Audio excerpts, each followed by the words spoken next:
రాజేశ్వరి మృతితో ఆమె స్నేహితులు తోటి ఉద్యోగులు కన్నీటి పర్యంతం అవుతున్నారు. ఎంతో భక్తిభావం ఉండే రాజేశ్వరి ఇలా దేవుడి దర్శనానికి వెళ్లి తిరిగి రాని లోకానికి వెళ్లిపోయింది అంటూ అందరూ రోధిస్తున్నారు.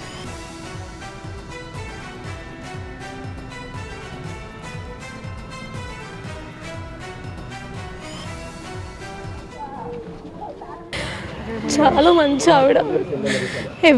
ఎవ్రీ ఫ్రైడే మాకు ఒక టెంపుల్ ఉంటుంది ఆఫీస్లో. ఎవ్రీ ఫ్రైడే ప్రసాదం చేసుకొని వచ్చేది.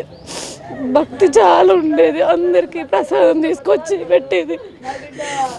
వాళ్ళ పాపని కూడా డైలీ స్కూల్ నుండి ఆఫీస్కి తీసుకొస్తూ ఉంటుంది అన్నమాట. ఇంకా వాళ్ళ పాప కూడా మాకు బాగా అటాచ్డ్. ఆ పాపతో ఆడుకోవడం. వాళ్ళ ముగ్గురు వాళ్ళ ఆడపడుచు ఫ్యామిలీ, నెక్స్ట్ మేడం వాళ్ళ సార్ వాళ్ళ చెల్లి ఫ్యామిలీ అనమాట.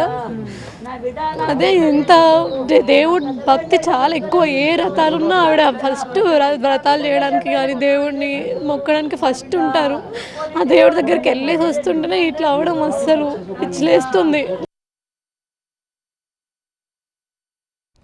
ఓఆర్ఆర్ పై లారీ ఆగి ఉండకపోయుంటే ఇంతటి ప్రమాదం జరిగి ఉండేది కాదని చెప్తున్నారు శివకుమార్ బాబాయ్ రామ్మోహన్.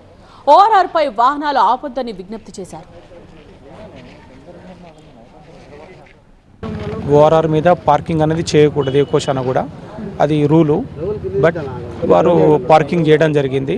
ఆ జరగడం వల్లనే ఈ ఇన్సిడెంట్కు మూలమైంది. అది డోంట్ నో బ్రదర్, నాకు తెలీదు.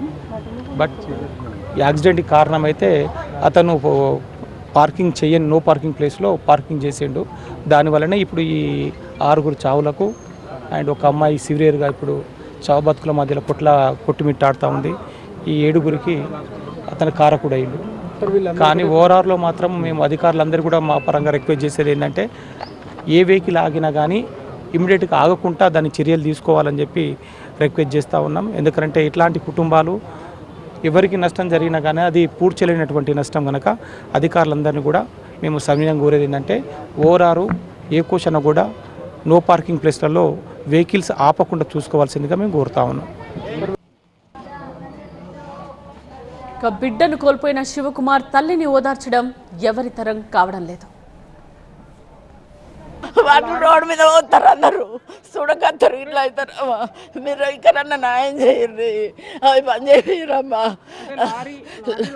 లారీలు రోడ్ల మీద ఆపడం బంద్ చేయండి. వాటిని పోసుడు బంద్ చేయరమ్మా. ఇంకొంతమంది ఇండ్లు కాలుతాయమ్మా.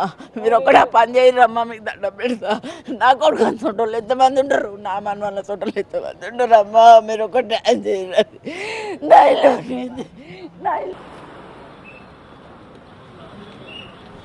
మృతుల బంధువులను ఉస్మానియా దగ్గర కేటీఆర్ పరామర్శించారు.